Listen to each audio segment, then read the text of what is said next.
All right, welcome to Freedom from Alcohol. My name is Chris. We got Lauren, we got Matt. What's up, guys? Hey, Hello, hey. hello. So I want to start today's episode off with something a little bit different. And I want to read one of our clients' reviews because I think this is Mm. this is a really good one. And we don't want to toot our own horn, but I love this review. So it says, I have recently completed the 90-day course, and the best thing I can say is that it works. I have spent a fortune trying to stop by participating in many different programs without success, but with the help and guidance of Chris, Matt, and Lauren, I am now alcohol free, loving myself and my life. No more anxiety, dread, blackouts, and embarrassing situations. This is truly the best program and worth every single cent. I still cannot believe it took 90 days to get where I am today. Thank you so much. That comes from Blaze, all the way in Australia. And so I just wanted to share that, right? If you're listening to this podcast, if you've listened to us for a little while, we not only talk a bunch of shit here on the podcast and a bunch of nonsense, but we also run a little coaching program where we help people like Blaze change their life. And so, let's thought we would toot our own horn a little bit, right? That's okay, isn't Yeah, it? toot toot. No. Absolutely. And so if you Google, you can Google Chris Shatek coaching, and you can read all of the reviews right there with the people that we've worked with. And there's a reason why we call them bold, brave badasses, because you got to be bold. You got to be brave. You got to be a badass to walk away from alcohol these days. And so if you're interested in that, you can go to getoverdrinking.com and set up a call with me to see if you'd be a good fit for our community. So with that being said, let's dive into our topic for today, which is the unsexy side of sobriety. And I don't even like using that word, sober, sobriety. If maybe you know that we talk about that every once in a while, but it just sounds so restricting, but it rolls off the tongue, the unsexy side of sobriety. So we're going to put that as the title. But we want to talk about the stuff that, you know, isn't so great about when you choose to go alcohol free. Because, you'll hear people like us talking about how great it is all the time and how amazing we feel and all the benefits and everything like that. And you'll hear other people talking about it too. But let's be honest, it's not all sunshine and rainbows, right? There's going to be challenges with it, there's going to be tough moments. So that's what we want to talk about today. So I'm curious to know, like Matt, for you, what has been some of the unsexiness of your alcohol-free journey? Yeah, it's a great question. I'll tie it in with what was my main trigger for going back to alcohol in the first place.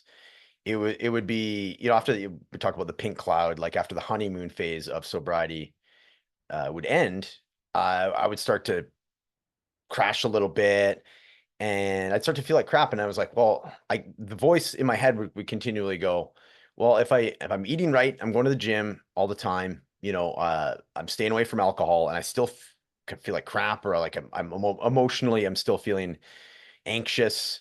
So what's the point? You know what I mean? Mhm. And then it took me a while to just realize that, that's life, and that is okay. And it's totally okay to have that happen. And it's temporary. Everything's temporary.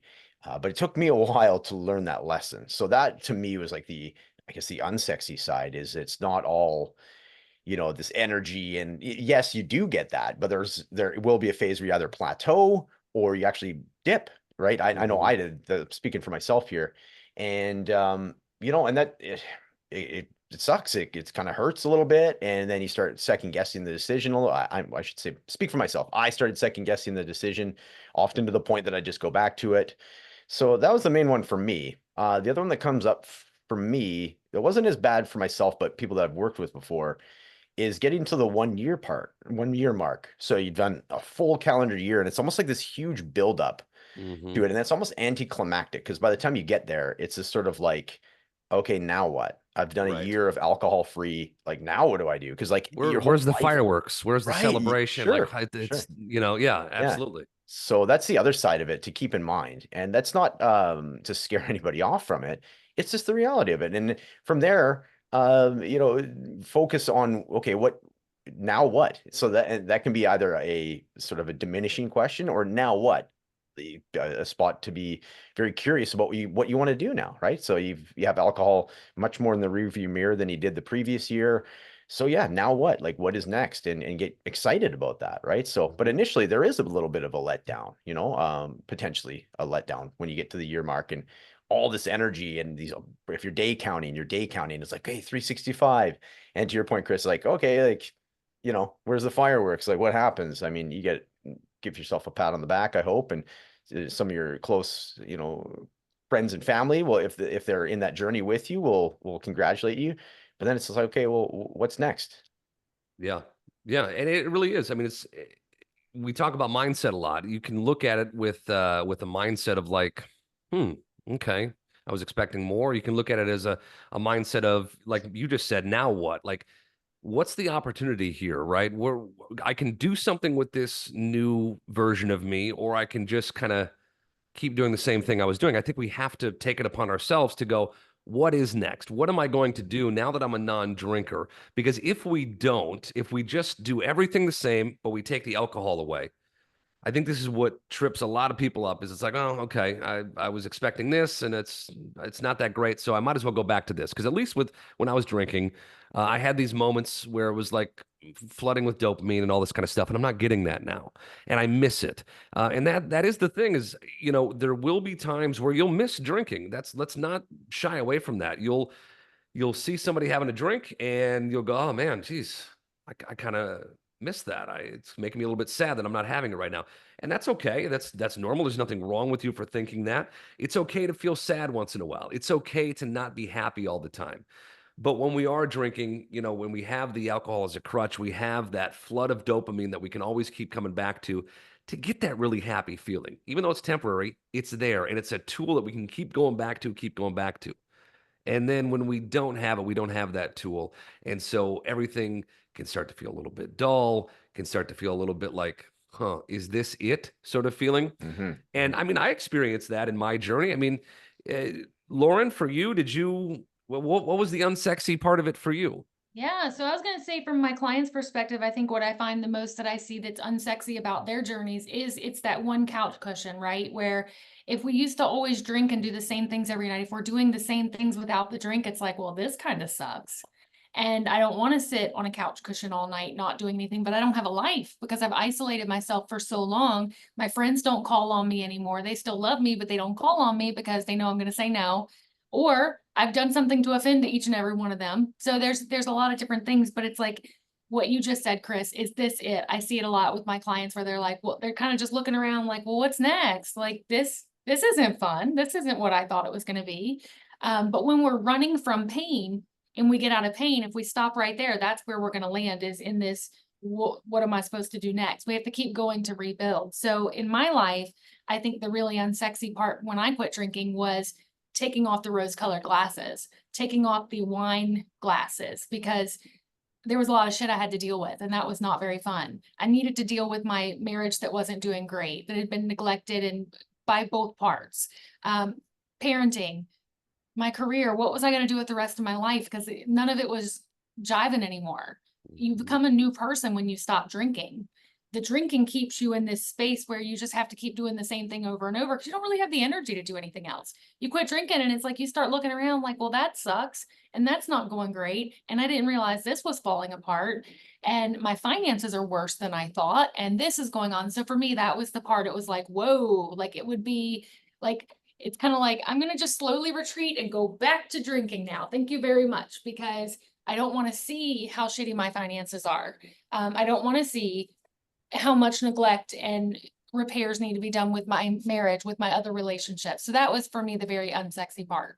Yeah, because it's easier to just keep avoiding that, right? Keep ignoring it, whatever. It'll figure itself out, but it won't, And so then, yeah, when you take away the alcohol, you're smacked in the face with reality, and I think that's hard to deal with sometimes. And but if you keep working at it, like if you keep dealing with your shit, Yes. it will get better, And that's the thing too is, you know, this is work. There has to be work involved if you want to make a life-changing decision like getting alcohol free. You can't just put down the bottle and then boop, it's all good. You gotta earn it every single day and keep remembering why you made the decision. Because we talk about this all the time. There's that fading effect bias where the further you get away from alcohol, you will reminisce about it. Your brain will just play the images and the videos of all the good times that you had with it, but it won't play the shitty stuff. It won't Right. you won't relive the moments where you woke up feeling like ass, right? Feeling like your heart was pounding out of your chest. You know, you're sweating, you're dehydrated, you're so upset with yourself. You won't remember that. And so we have to put in the work to remember ourselves of like how much pain we were in. And you know, just like with anything, it's not all going to be sexy. There's going to be unsexy things to everything. But if you're willing to put in the work, I will tell you that even the unsexiest parts of being alcohol free are 1,000 times better than any of the shit that came with being stuck in that alcohol loop, that cycle, that vicious cycle that if you're listening to this, you're probably in or you've been in, right? So yeah, and I think part of it too is I don't know why humans do this, but we have this fear of success. We have something in us that Mhm. we self-sabotage. We don't believe that we deserve to have an amazing life, have the job of our dreams, have a beautiful relationship and all these things. And so we get scared of that. And when we stop drinking and we start like dabbling into some of these things, I don't know what that is about us, but we tend to go, well, no, that's too good. I don't Mm. deserve that. I Mhm. deserve to be in this place of hurt and struggle and survival mode. You know, did you guys find that at all? Like when you start like seeing some success in your life after you put the bottle down, that there's something about it that it feels like you don't deserve it, or am I just crazy with that? Yeah, I heard on a podcast one time, I think it's Ed Milet talks about this. It's like, yeah, everybody has an internal thermostat. So I'm in Mhm. Canada, so I'll say in Celsius. So mine's at 21 degrees Celsius. As soon as if Don't make me do math. Now I got to do. yeah, Okay, yeah, what is that? What is that Fahrenheit? 78.5 degrees Fahrenheit, Yeah. All right? right. And Okay. okay, Yeah. so then it's and if I after some sobriety, some success in sobriety, things are starting to change. I'm starting to get my swagger back, and it goes up to 86%. There is, to your point, is a bit of a fear of success. It's like, oh, do I have to maintain this the rest of my life? Because I don't know if I'm quite ready to do that. So that's when the self-sabotage comes in, and then I get myself nestled back into the 78.5 degrees. Right. So this idea of a internal thermostat. So as soon as I really like that analogy. And yeah, definitely went through that, at times. And that's where some of these peaks go. And I just found it interesting as all three of us are talking, I remember that like we have all changed our careers, right? Mhm. And that's one of the reasons that we're talking right now, in fact. Right. And so that came from this like spot of what we were talking about earlier. It's seemingly unsexy, but like look at us now, right? So absolutely. Like there is something on the other side of that. And when people are talking about boredom and these different things, well, maybe you need to feel bored, or maybe you need to feel, this like these uncomfortable emotions that you've been running from in order to get to the other side of that and become the person that you've always wanted to become, or is you're destined to become. Yeah, that's such a good point. I hear that all the That's the number one thing I get commented on my social media videos is, oh, the boredom, the boredom, Right. the Right. boredom. It's like, dude, look at it as an opportunity. I mean, yeah, number one, it's okay to be bored. That's where creativity is born, and we're not meant to be stimulated all the freaking time, even though our Totally. society wants us to be, and that's how we've gotten to this point where it's like, oh, if I'm not stimulated, I'm bored. But eh, it's like such a lie that not drinking is so boring. Fucking drinking is boring. You know how many Yeah. times like my day was come home from work, sit on the couch, drink beer and watch TV, or drink vodka and watch TV or whatever. That's freaking boring, you know? Hmm. And it's hard to see that when you're caught in that cycle. So, you know what? It might be a little bit boring, but that's okay. Uh, you'll figure it out. And it's just, one of the things I want to make sure we talk about, because there is an unsexiness to this, there can be. Um, but eventually shit will get better. Like your life just becomes, you know, the way that it's supposed to be without alcohol. And you get to the point where it's like, okay, this is me now. But there's going to be those growing pains like there is with anything else. Your friends might change a little bit. You might have friends that after you've been sober for a while, like my wife just had one of her friends be like, oh, okay, so we're gonna go to this music festival next year, and you're gonna have a drink with me. And it's like she still doesn't like get it. Like, no, my wife doesn't drink. I don't drink. Like, we're not That's not us anymore. And so it's kind of dealing with those people, Mm. and the people that will say comments and stuff like that. It's all part of this. But um, did you have anything else there, Lauren, on I wrote this? a little list.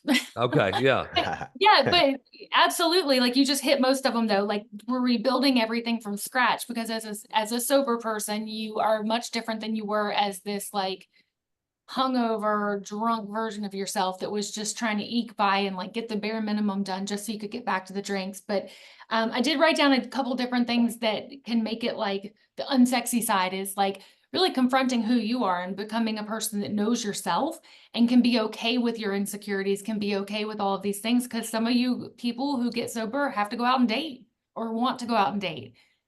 That leads to sober sex. What? That's a whole different thing, right? Friends, you mentioned friends, and you've got the ones that are like, yeah, we're gonna drink a drink together, right? But you also have those friends where you look at them as a person who no longer drinks, and you're like, oh, that was just a drinking buddy, and you really figure out like, I was asking a client yesterday, like those people that you used to hang out with and drink with, do you miss them? No. Would you want to hang out with them again? No. They just weren't friends, and that's okay. They were people who were abusing drugs with you together in a certain Mhm. thing, whether it was at your home, at parties, at a bar, whatever. So you might lose some acquaintances, friends, drinking buddies, but what you'll find later is these deep, really like meaningful relationships with friends that doesn't need a social lubricant to poison you into like burying your soul and having a deep connection. Mhm. Mhm. Yeah. And then same Mhm. thing with community. You have to find new communities because your community might have been walking into the Cheers bar. Hey, if we're not drinkers anymore, it might need to be a different setting so we can start looking at hobbies and things like that. So that's kind of the sexy side and the unsexy side. We get to Mhm. rebuild ourselves. And it's kind of like if you throw everything in the trash out of your home and you get to redecorate and you're 10 years older than you were last time, you're going to do it differently. It's going Mhm. to be work. It's going to cost money. It's going to cost time. It's going to cost dedication, but it's going to come out and be something much better than what you had that was 10 years old and kind of not you anymore. Mhm. Yeah. Yeah, I think ultimately, I mean, it really comes down to growth is unsexy. There's going to be parts when you're growing that are unsexy, and most people don't grow that much. I mean, most people kind of stay the same because growth is hard. It's difficult. It's the path least traveled. And our brains and our bodies want to take the path least traveled, so they don't want to grow, right? So the harder path is doing the things, growing, and there's some unsexiness that comes with that. And so we have to be willing to be okay with that, right? We have to be willing to be that person that's going to be different and be the leader of all their friends and all their family that actually says, you know what, I'm done with this and I'm walking away, and it's going to be challenging, but I'm going to do it. Which is really cool. And you brought up intimacy and all that kind of stuff. That's why in our program, we have like we had an intimacy expert come on and talk about this stuff, right? And we have fitness people come on and talk about fitness and nutrition. And we talk about all these other areas of your life because there's going to be changes, there's going to be growth, there's going to be shit you got to deal with. And that's why we do all of those things in our Freedom from Alcohol coaching program. And the big thing that we help you with too is reprogramming and rewiring your subconscious mind so that it's not a, a struggle forever. It's not going to be unsexy forever. When we can get the brain into a place where we lose the desire for alcohol, it makes it a lot easier to just put it in the rearview mirror and keep walking forward. And then we get all these other areas of your life in a good spot, right? The intimacy, the nutrition, the dealing with stress and anxiety in a healthy way. All these different areas of your life, if you can get those in a good spot and lose the desire for alcohol, then you will be in a really, really good spot. So, point is all to say that there will be some unsexiness to your alcohol-free journey. It's normal, it's okay, it's a part of life. And if you can embrace that and understand that, you'll have a lot easier time going on this journey. Don't expect it to be easy, because it's not. There's going to be challenges along the way. But if you can work with people that have gone down this path before you, like we have, if you can be a part of a community, like Lauren was just talking about, that you can relate to, you realize, okay, I'm not the only person struggling with this. I'm not the only person going through this. If you can have people hold you accountable, get the tools, the guidance, the resources, that it takes to really break free from this, it makes it so much better. And that's why we do what we do, not only with this podcast, but with our coaching program. And it's honestly why I believe we have such a high success rate, right? 96% of our clients have changed their relationship with alcohol. So if it's something where you are ready to roll and you're ready to get a little bit unsexy, ready to put in the work, ready to grow, we would love to help you. So you can go to getoverdrinking.com and schedule a call with me. You can see interviews with our past clients. You can see what we're all about, and then we'll hop on a call to see if you're a good fit and if we can help you, because we would love to work with you. Outside of that, if you've enjoyed this podcast, give us some love. How do they do that, Matt? Yeah, on Apple Podcast, if you give us a follow there and with 5-star review and actually have some text in there, and it really helps the word of the podcast get out. So very much appreciate it. Spotify, just give us a follow on there, and same thing. We also have a YouTube channel. We just published recently in the last couple of months, so we always have the live video versions of the podcast on the YouTube channel. And that's at Coach by Chris. There you go. So yeah, go to YouTube, Coach by Chris. You can actually see us instead of just listen to us. Whichever you prefer, you get the choice, which is cool. And we've got a lot of other videos on there too, helping you, break free from alcohol. But let's be honest, some of this stuff that we talk about here and on social media, it's really just scratching the surface. There's so much more that needs to be done below the surface. You need to get to the root of why you're drinking. You got to really get to your why of why you want to not be a drinker. There's so much that goes into it. And so we can definitely help you with that. So, all right, that is it for this episode of Freedom from Alcohol. You guys have a great week, and we'll see you next week, okay? Bye, y'all. Bye-bye.